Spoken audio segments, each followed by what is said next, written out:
Welcome to the Extra Mile podcast for bar exam takers. There are no traffic jams along the Extra Mile when you're studying for your bar exam. And now, your host, Jackson Mummy, owner of the Celebration Bar Review.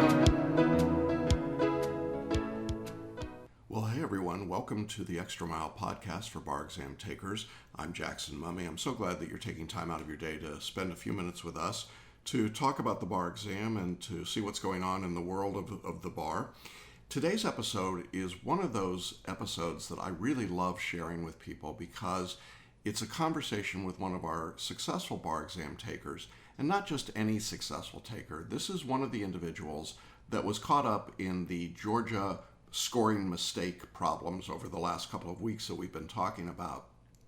In today's episode, we're going to be talking with a student who had been told that she failed the Georgia bar exam way back in February 2016, and she had been told that she failed by a single point. And then just a couple of weeks ago, as you probably have heard, the Georgia bar examiners announced that there were 90 students over two separate exams whose scores had been miscalculated and they'd actually passed. And this is a conversation with someone who was precisely in that situation. I think you're going to be really struck, as I was, with her graciousness, her kindness, her resolve in the face of really it's horrible enough to fail. It's super horrible to fail by a point, and then to find out 7 months later that you actually passed. Well, I'm not sure I would have handled it with the class that she has, and I think you're really going to love hearing her story. But there's also a lot in her story about how to study and come back. This was not a first-time Georgia bar taker, and Kimberly had quite a journey getting to this point, and I think you're going to love this conversation. So I invite you to stay tuned for that. A quick note about this lawsuit that's been filed in Georgia. It's a class action lawsuit. It's been filed against the company, the software company in California that was part of the grading of the Georgia bar exams. Now, at the time that the lawsuit was initially filed, there was no comment from ILG. This is the company in California. They have since released a very brief statement saying, we didn't do anything wrong. We didn't have any part of the misscoring problem. This was solely a problem for the Georgia bar examiners and the National Conference of Bar Examiners. Apparently, ILG provides their scoring services, some sort of psychometric computer scoring services, in 8 states. And we're still trying to figure out what those 8 states are. It's possible that as discovery goes on, we may learn that those other 8 states get drawn in some way. And we'll keep you informed on that as we hear what's going on. At this point, there's nothing further to tell you about the lawsuit. It's been filed in Georgia in state court. ILG is undoubtedly going to respond formally to that complaint. And we'll see what happens. Now, obviously, I didn't want to ask Kimberly too much about that lawsuit, so you won't hear much in our conversation about that. I also wanted to just share with you that for the next few weeks, we'll be doing a lot of these hangouts because bar exam results are starting to come out around the country.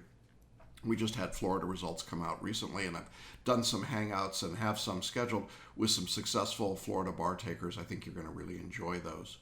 If you're looking at taking the bar exam in 2017, either as a first-time taker or a repeat bar taker, I want to particularly invite you to join us this Thursday at 3 p.m. Eastern, that's 12 noon Pacific time, for a free live masterclass. It's called How to Make the Next Bar Exam Your Last Bar Exam.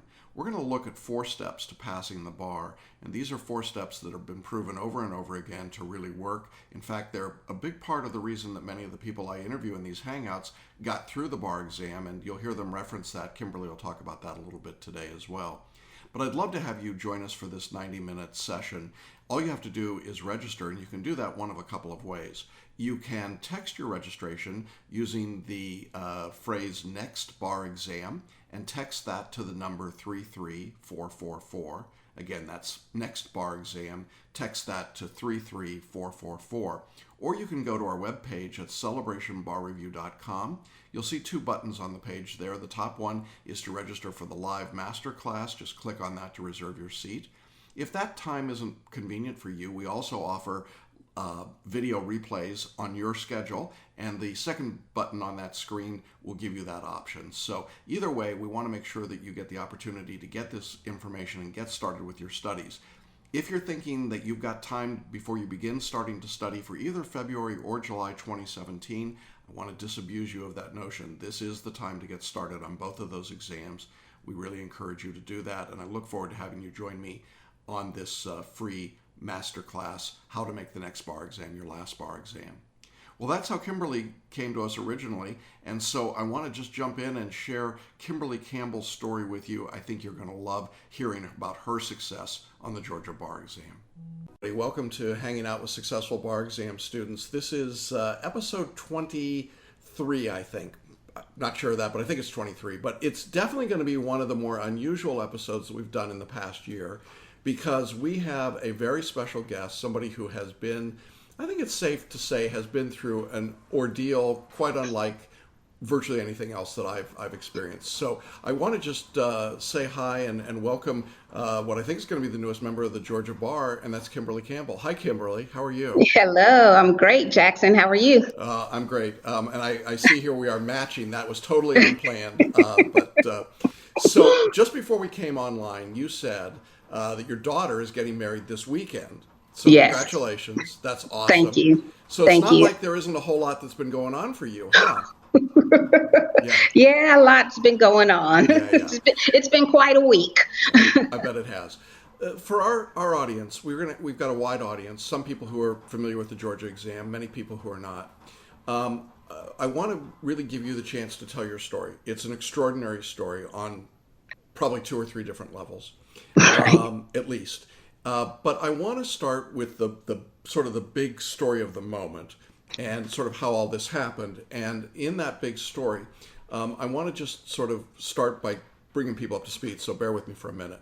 For those of you that don't know, the Georgia bar examiners last week made an announcement that they had gone back and looked at and reviewed bar exam scores from July of 2015 and February 2016. So 2 exams.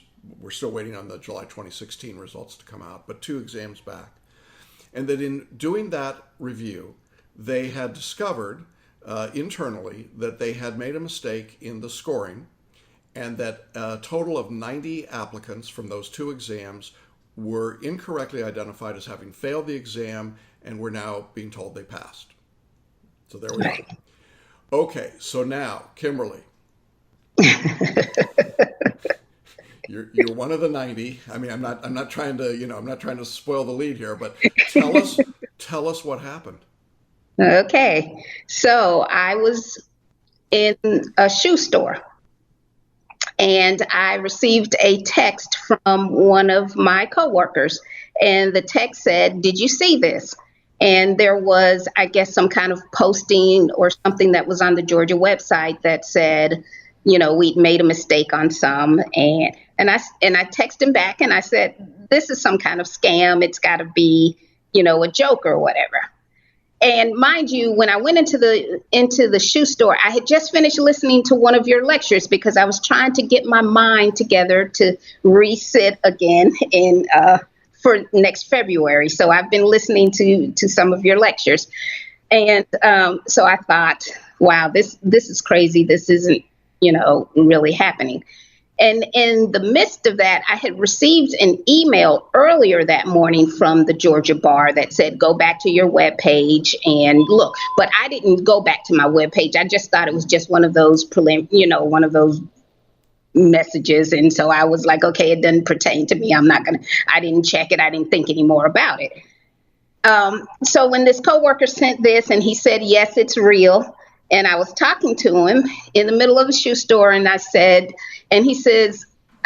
him if he received an email as well. And he says, no, I haven't gotten anything, because he sat for July's bar, this past July's bar. And he said he had not received anything.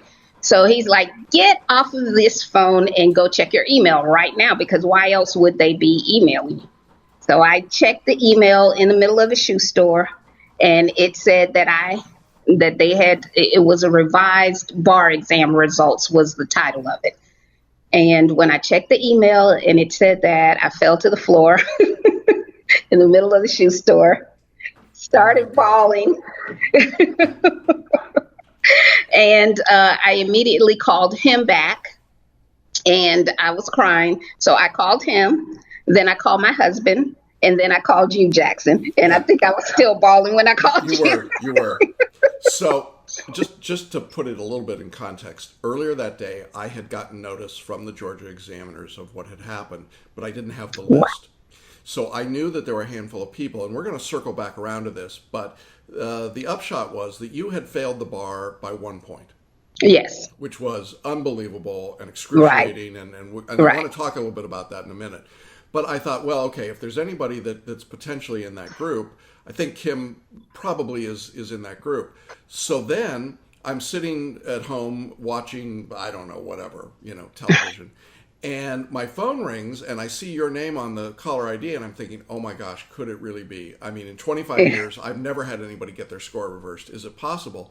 And it's a good thing I knew what was happening because it was you were completely, you're like, right. I just heard I heard you sobbing, and I thought, oh my God, tell me that they didn't tell her she failed again. But then I could tell you were in fact laughing, crying, and it was like, holy cow, this is unreal. So right. Did the examiners actually call you at any point to say, okay, so I got that letter, and a couple of days after that, yes, the chairman of the Board of Examiners did call me. Mm-hmm. He said he wanted to reach out and apologize for everything that had happened, and just sort of, gave me an explanation of what he was sure to let me know that they had just found out. So it wasn't, I was like, okay, whatever. Yeah. Well, did he give you an explanation that of any substance? I mean, or was it just, we made a mistake and we fixed it? Well, no, he basically just said that, mine was one of the ones that had gone for a rescore, that I scored a certain, grade on it, and they rescored it, and in their rescore they had taken me to a passing in some kind of way. It was not reflected when they sent out the letter. Yeah. And so at that point, I'm okay with that explanation for now. It was just an explanation, because if you'll remember, Jackson, I was pretty upset when I got that letter and 1 point. So I actually called the Board of, I called them and I was like, hey. I remember, every year there's a handful of people across the country that I work with who fail by a point or two. Mm-hmm, and there's nothing more excruciating, because that's arbitrary. At a point or 2 points, there's nothing, we can't say, oh, well, you did something wrong. It just happened. And I remember, and I wanted to interview you as a passing student long before any of this ever happened, simply because I thought your story which I want you to tell in a minute, but your story of getting there and getting to that point and taking the exam and the work you put in and the growth that you had exhibited, and to come a point short seemed just like unusually cruel and awful. Yeah. And it was devastating to you. I know that. And I know that, in fact, you, this was the February 2016 exam that you got that result on. Right. And you actually decided that you weren't going to take the July 2016 exam because it was just emotionally too much, right? Well, right. And actually had signed up to take July and decided 2 weeks out, 2 weeks before the exam, that I just couldn't do it. I was just, too drained. I had too much going on in my life. And so for the first time in a long time, I decided not to take the bar exam. Yeah, so let's circle back around. Okay. And I appreciate, as always, with everyone that does these interviews, but certainly in your case, I really appreciate your transparency, because I know it's not easy to talk about some of these things. And yet, I also know that in our listeners, in our audience, we've got people who are probably in similar situations who are going to take great hope and great encouragement from your story. So I just want to say, on behalf of all those people, thanks for being willing to share this. But how many times did you take the exam in Georgia? Okay, the February 2016 was my 6th time. Okay. And so quite a few times. I actually graduated from law school in 2013, and I sat for every bar since I graduated. Right. And where did you go to law school? I went to the Charlotte School of Law. Okay, right. And so, and then you went in and took the Georgia bar, and the first time you studied with me was February 2016. Right. So, right. But you had prepared some other ways prior to that, right? You'd taken some other courses. Right. I did, of course, right out of law school, I did the big box, just like everyone else does. And that did not work out for me. I actually did one tutor, and then I studied on my own. And when I came to you, I had just hired another tutor, which was a real disaster. And I emailed you prior to coming to you, and we spoke, because that had been I was really in a mess after I came from that tutor. And it was, and I'm not going to throw shade at this person, but the part of what you described was this process in which this person just made you feel really bad. Is that right? Yes. I mean, they discouraged you, they demotivated you, they didn't give you much in the way of assistance or help. Now, to be fair, I have people that probably say the same thing about me from time to time. I'm not known for being warm and fuzzy. I don't know why. My grandchildren love me. I don't know why. I don't know. But what was the experience like in working with Celebration Bar Review versus what you had been doing? Can you share with people what was different? Well, okay. So when I had looked at some of your videos prior to actually contacting you, and what you said on those just sort of made sense to me. I mean, it just sort of felt like the way I thought and the way I think about things. So, it was. And when I called you and when I emailed you and I told you what my experience was, just the response that you gave back, and when I actually spoke with you on the phone, and I think when I contacted you, I was actually waiting on some results at that point as well. I was waiting on October, I guess July's results from 2015. Yeah. And so you pretty much, I was pretty convinced at that point that I had not passed because of the experience that I had. And so I was just waiting, then for the results. And I think you suggested that I go ahead and get started and start slow, just with the basic, which is what I did. And I didn't get really in depth. I just started looking at some of the information.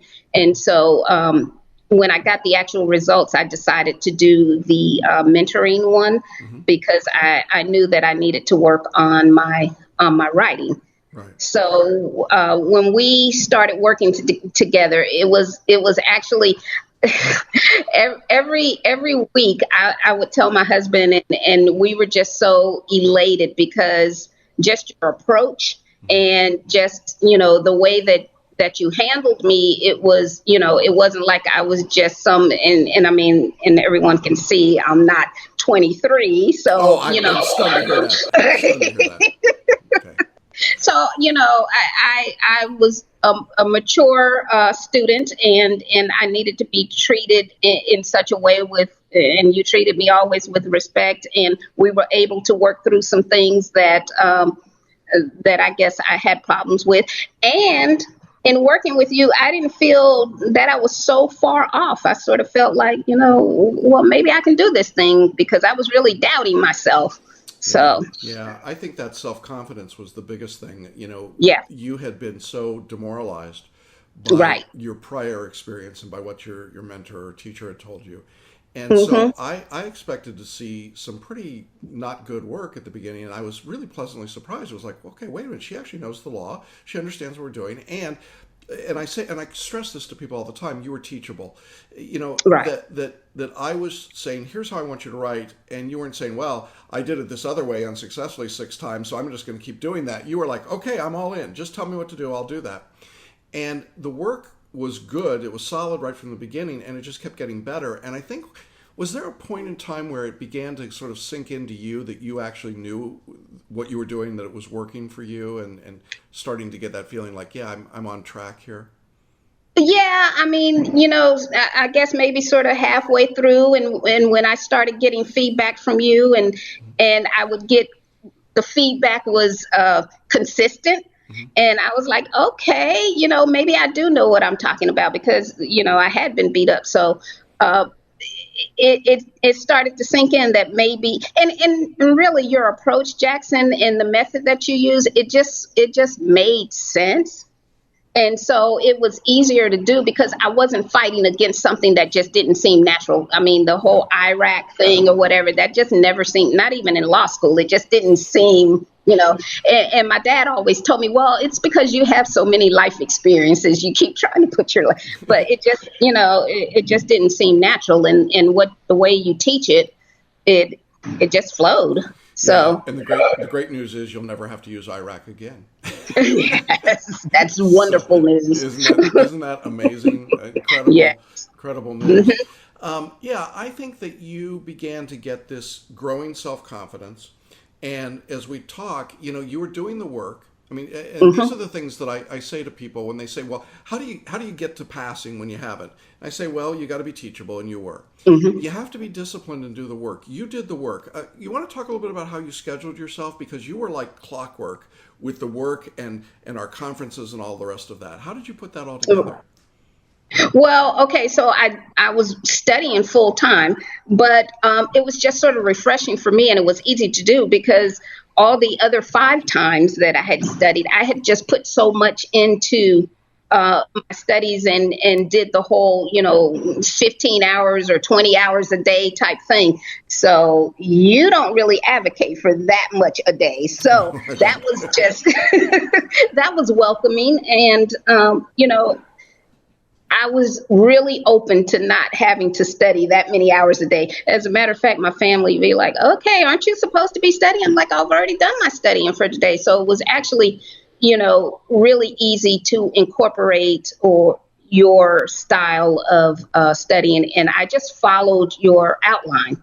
And I followed the outline for each day. And if the outline said do 3 hours today or whatever, or whichever assignments, that's what I did. And if it took 3 hours, I was like content with the fact that, okay, 3 hours is what I put in. And I think I started early enough so that I didn't have to cram. So I had enough time and it felt comfortable. It felt right. Yeah. You did all of that. And I think in addition, you weren't putting your time in trying to memorize. You were actually using that life experience that you had. Right.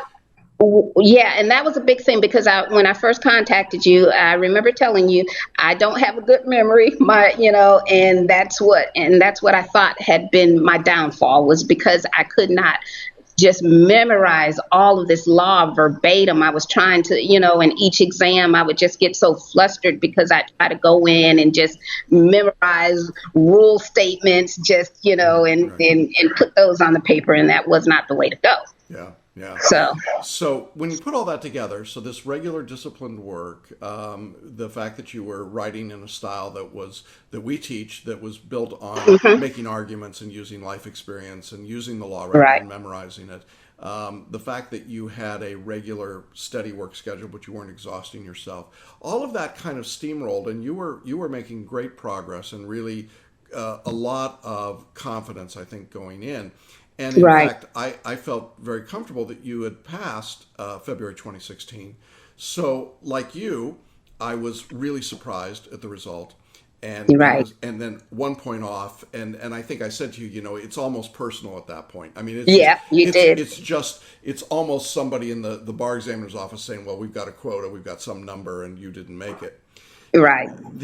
There's a lot of rumor and conjecture about what really happened in Georgia with this scoring, and I know a class action lawsuit has either been filed or about to be filed, and the suits against the company that scored it, not the bar examiners themselves, which is all kind of odd and weird. And I'm not going to ask you to comment about the litigation since you may be a party to it, but I think that it's interesting for our listeners to know that historically, like you, if a result comes in and you called the examiners and said, this just doesn't feel right, based on everything I'm doing and my studies and so on, it just didn't feel right. Your gut was right, but to be vindicated is really extraordinary, isn't it? I mean, Yeah, it really is because when I came out of the exam, I contacted you again and I said, I feel great. I almost felt like in the exam, going through those 2 days, I felt as if I had like been given the answer sheet because I just knew what to do and I knew. So when I came out of there, like no other time before, I knew that I had passed. yeah. And so to get that result and be, I just didn't feel that it was, it didn't feel right. My husband kept saying, Kim, God's going to take care of this. And you passed this test. And he just kept saying that. I mean, he had said that maybe even like a few weeks ago. And I'm like, okay, at this point, I had lost all faith. I was like, okay, you know what? You're crazy and, go someplace. But he still believed. And so I got to give him a shout out for that because he just kept saying, and what are the chances of something like that happening the way that it did? In 25 years, I've worked with literally thousands and thousands of people. I cannot recall, it may have happened, but I cannot recall another time when there was an overturned score. Now, historically, there have been fewer than 50 cases across the country since the multi-state started where scores were reversed or changed, but they didn't even change results. I mean, they didn't change going from failing to passing. So this is unprecedented. There's nothing like this before. And, I think about the hours you spent studying, after that exam and then just being so discouraged because of the result. And then your decision right before the last July exam to say, you know what, I'm just not ready emotionally. Can you talk, I know this is not easy to talk about, can you talk a little bit about what your thought process was and why you decided at that point, a couple weeks before the test, to just stop and take a break? Well, okay, I had started a new job and then, we were in the middle of my daughter getting married. So I was doing that. But that was not the real thing because I was just used to jumping back on the horse and doing it again. But for this time, I just couldn't do it. And I had done it 5 other times. I continued on and I pushed through because I wanted to show my family and more so my children that you don't give up. You just keep trying. So I've always done that. And yeah. Okay. Sorry. Yeah. No, that's okay. This is so. Yeah. Let's talk about your children a little bit. What was their reaction when they heard this news? Oh my goodness. So I called, I have a son that's in college and my daughter, my older daughter was here. And so I called them both on the phone. And of course I called them after I called you, Jackson. So I was still crying. so they were, like, sorry kids, So they were like going, what's going on? What's going on with mom? So I called one and I said, hold on a second. I got something to tell you all. And I called the other one and put them on. And everybody just started screaming and they were crying and it just sort of hit home just how emotional and how trying this has been for my family. Mm-hmm. So to then be able to tell everyone that, it's finally over. And what a great sense of timing before your daughter's wedding. I mean, for you to be able to get in and be able to enjoy this event without this hanging over your head is awesome. Yeah. Well, yeah. So what's next for you? Now that you found out that you've passed, what happens now? I'm going to Disney World. No. Which is where I live, by the way. I'm right here. Right. Okay. I'm coming to see you, Jackson. Okay. I don't know. I have before I have a couple of colleagues that have expressed interest in me maybe joining forces with them and practicing. I'm currently working in a compliance legal department in one of the large financial institutions. So, I'm just still trying to see which direction I'll go. To put that ESQ behind your name and just roll it off your lips a little bit. Exactly. Yeah, Kimberly Campbell, lawyer. Yeah. Yes. Yeah. And your family walk around saying, "Yes, counselor. What's your Oh, yeah, Yeah. that's exactly right. What So what it's an been a long time coming. Yeah, what an amazing. I mean, it's your accomplishment on so many levels. As not being a young person, though I do think you look pretty young, but not right out of undergraduate into law school. Right. Already working with a family, going to law school, taking the bar, going through this kind of process and ordeal, getting mislabeled on the scores, then passing. What an amazing story Right. on so many levels, but also what an amazing inspiration. And I suspect that there are people who are going to be watching this or listening who are going to say, oh my gosh, how did she do it? How did she put it all together? How did that happen? Hmm. What advice would you offer someone who's feeling that discouragement that you felt, that maybe feels like, oh my gosh, I just can't, it's just not coming together for me? Is there anything you could say to them? I would just say, do not give up. I think through all of this, I didn't give up. Even when I didn't have the strength to keep going, I had a good support system. So if you have a good support system, if you don't have a good support system, call Jackson, and he's really good about that. Call me. Yeah. But I would just say, don't give up, because eventually it's going to happen. And some people, we always say in our house, nothing just ever, we just don't do anything on the first try, so it's just sort of par for the course. But just just keep going, and keep trying. And really, I think, Jackson, I think what my thing was, I don't think that initially, and the times before, I just don't think that I had a good study system, and I don't think I had people that really understood what it takes to pass the bar. And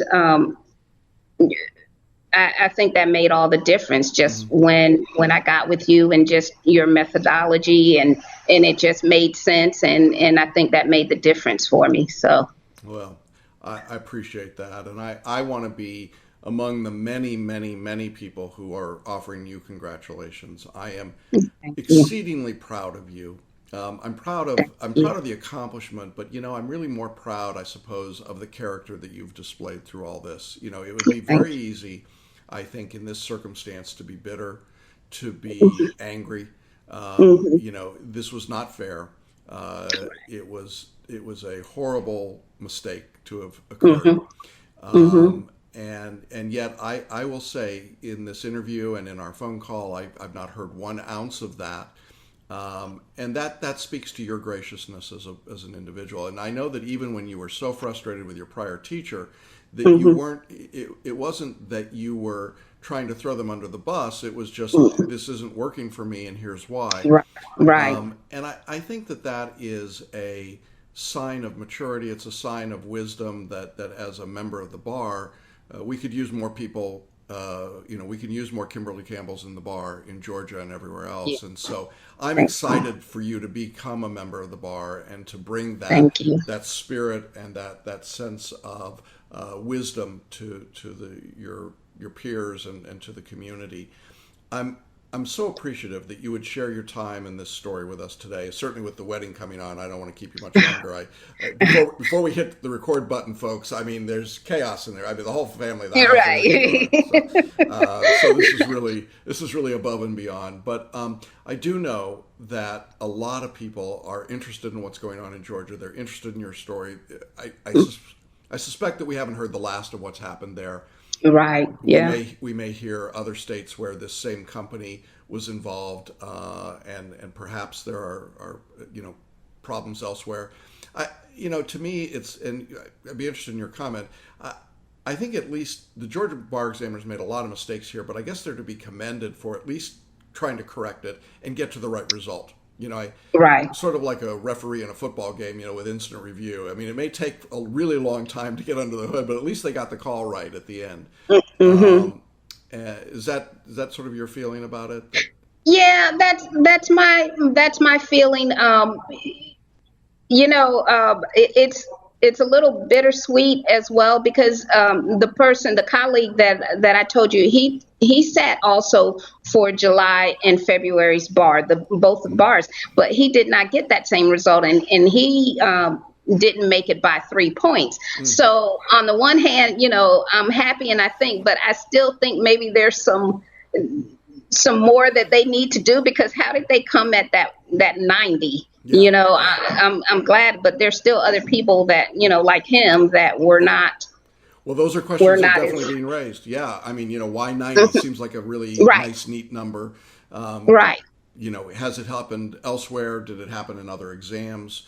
Right. I think, when the examiners lose the trust in the fairness of the system, they're in trouble. And I think this goes to some of that integrity. I think it is commendable that the chairman of the board of the bar examiners called you directly, and they reached out to you.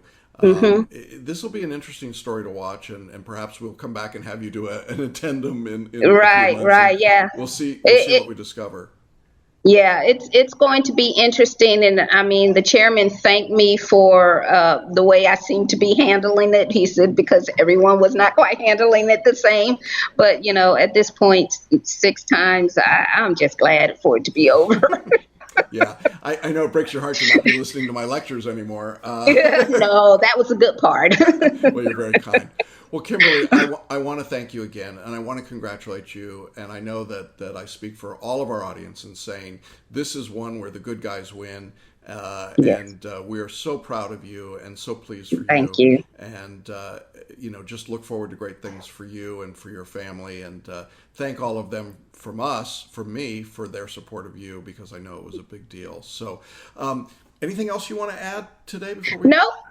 I just, the only thing, I just want to thank you, Jackson. I just want to thank you for what you do. And I don't know how I came to find you. I just think it was God. So I think this whole thing has been, just the way it's all handled. So I just want to thank you. I want you to continue doing what you're doing, because there are a lot of people. I'm giving your name. I have given your name to a lot of people. So just thank you.